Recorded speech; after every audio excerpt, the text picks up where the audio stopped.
Assalamualaikum warahmatullahi wabarakatuh. Pada kesempatan kali ini kita akan membahas materi tentang kalimat terbuka dan kalimat tertutup pada kalimat atau persamaan linear satu variabel. Sebelum ke materinya, kita harus mengetahui dulu apa itu definisi dari kalimat terbuka dan kalimat tertutup sehingga kita bisa mengetahui apa perbedaan dari keduanya. Kalau kalimat terbuka merupakan kalimat yang tidak atau belum diketahui kebenarannya, atau kita tuh belum tahu nih kalimat ini apakah kalimat yang benar atau kalimat yang salah. Sementara kalau kalimat tertutup merupakan kalimat yang sudah diketahui nilai atau kebenarannya.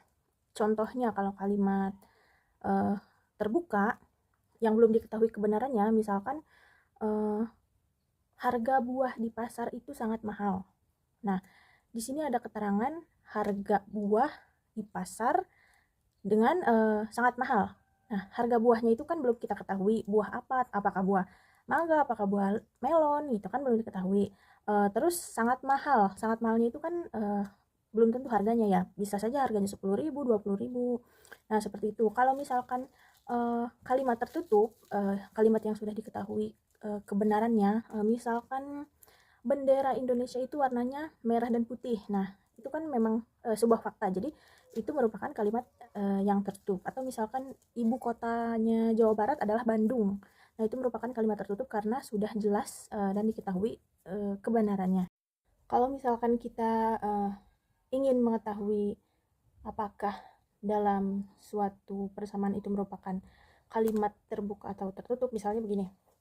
Di sini sudah ada keterangan 5 tambah 5 sama dengan 10 yang memang benar. Jadi di sini merupakan kalimat yang tertutup. Nah, yang nomor 2 misalkan, nah karena di sini ada keterangan variabel X yang belum kita ketahui, maka di sini jadi merupakan kalimat yang terbuka. Karena kita belum tahu nih si X ini adalah bilangan berapa yang dikurangi 6 sama dengan bisa menghasilkan 9.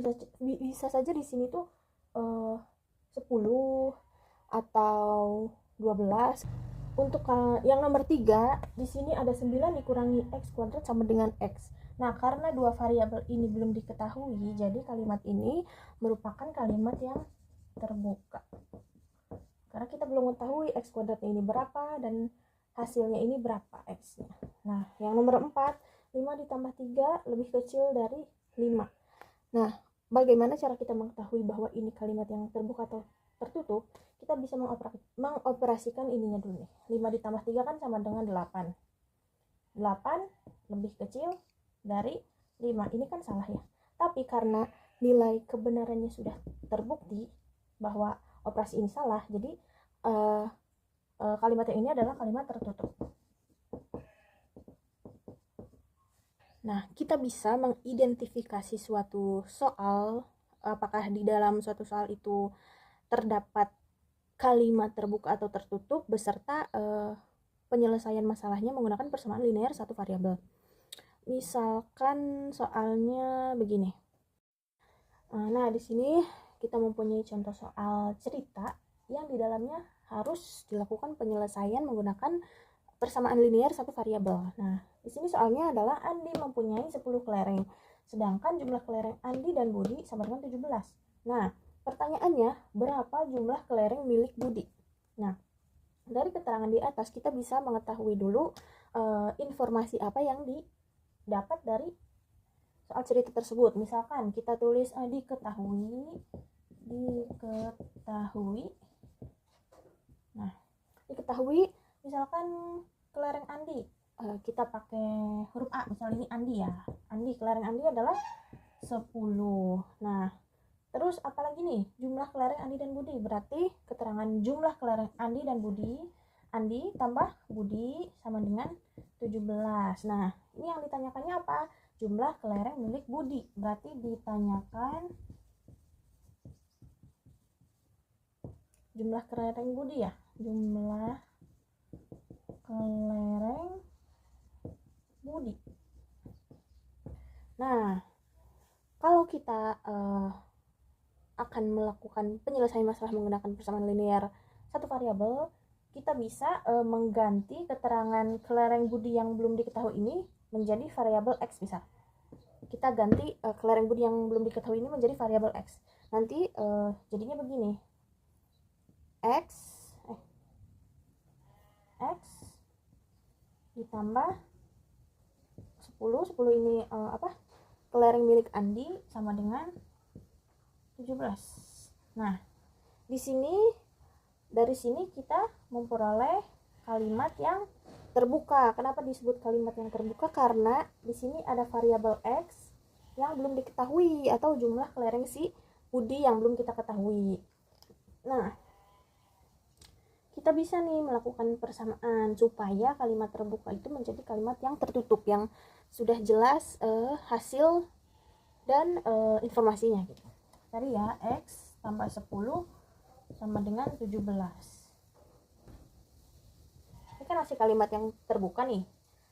Cara mengubahnya ke kalimat tertutup biar kita bisa mengetahui jumlah kelereng si Budi ini nih yang X, bisa dengan cara ini nih. Kita turunkan X jadi sama dengan 17. Nah, karena si 10 pindah ke sini, otomatis jadi ininya jadi minus ya. 17 min 10. Jadi X sama dengan 7.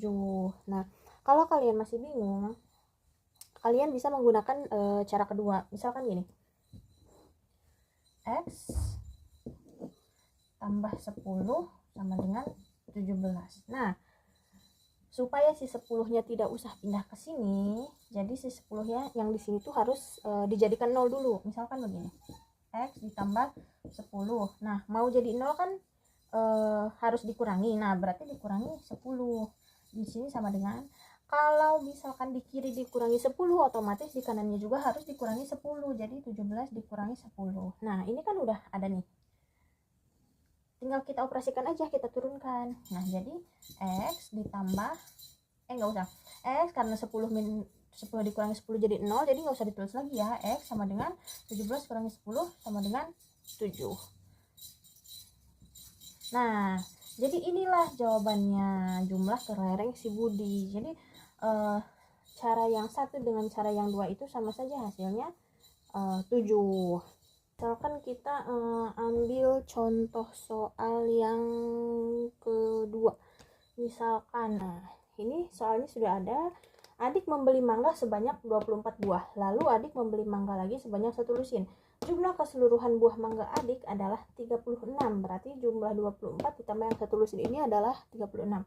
Nah, pertanyaannya berapakah jumlah mangga adik yang ada di dalam 1 lusin tersebut? Nah, kita bisa cari diketahuinya dulu. Diketahui mangga adik sebanyak 24 buah. Nah, terus adik membeli lagi sebanyak 1 lusin, kan ini belum diketahui nih. Nah, ini nanti bisa ditanyakan. Nah, yang bisa diketahuinya mana lagi nih? Nah, jumlah keseluruhan mangga adik adalah 36. Berarti jumlah keseluruhan sama dengan 36 buah. Nah, yang ditanyakannya apa? Yang ditanyakannya ini nih, yang 1 lusin. Ditanyakannya 1 lusin. Nah, kita sudah mengetahui informasi yang bisa kita dapat untuk melakukan penyelesaian atau pemecahan masalah menggunakan persamaan linear satu variabel. Nah, karena si 1 lusin ini belum diketahui, kita ganti menjadi variabel X. Misalkan ya, kita ganti menjadi variabel X. Nah, kita akan mendapatkan persamaan seperti ini. X ditambah 24 sama dengan 36 buah. Ini sama saja seperti X ini 1 lusin buah adik ditambah 24 buah yang pertama kali dibeli ya. Ini ditambah ini sama dengan 36 buah. 36 ini jumlah keseluruhan mangga yang adik punya. Nah, cara mengoperasikannya seperti contoh soal yang pertama tadi. Turunkan dulu X sama dengan, karena 24-nya pindah ke sini, jadi 36 dikurangi 24. Nah, 36 dikurangi 24 berapa? Coba 36 kurangi 24. 6 kurang 4 2. 3 kurang 2 1. Nah, jadi X sama dengan 12. Begitu ya. Jadi ini menggunakan cara pertama ya. Mangga yang adik beli 1 lusin itu adalah jumlahnya 12. Nah, kalau kita menggunakan cara yang kedua bisa begini. 24 sama dengan 36 gitu. Nah, kita buat si 24 ini menjadi 0 dulu. Misalkan X tambah 24 dikurangi 24. Ini kok 29. Nah, 36-nya juga harus dikurangi 24. Kita turunkan saja, ininya dioperasikan ya. X tambah 24 kurang 24 jadi 0, jadi ininya hapus saja. Sama dengan 36 kurang 24 sama dengan 12. Nah, ini hasilnya sama dengan cara yang pertama tadi. Nah, selesai sudah. Nah, yang dari persamaan yang kita temukan di awal berarti ini masih kalimat yang terbuka. Nah, setelah kita melakukan operasi persamaan linear satu variabel, dihasilkanlah X sama dengan 12. Jadi hasil akhirnya begini, hasil akhir atau kalimat tertutupnya jadi begini nih. Kan X-nya sudah diketahui, 12 ditambah 24 sama dengan 36. Nah, ini dia hasilnya. Nah, sekian penjelasan dan pemaparan materi dari saya. Atas segala kekurangannya mohon dimaafkan. Wabillahi taufiq wal hidayah. Wassalamualaikum warahmatullahi wabarakatuh.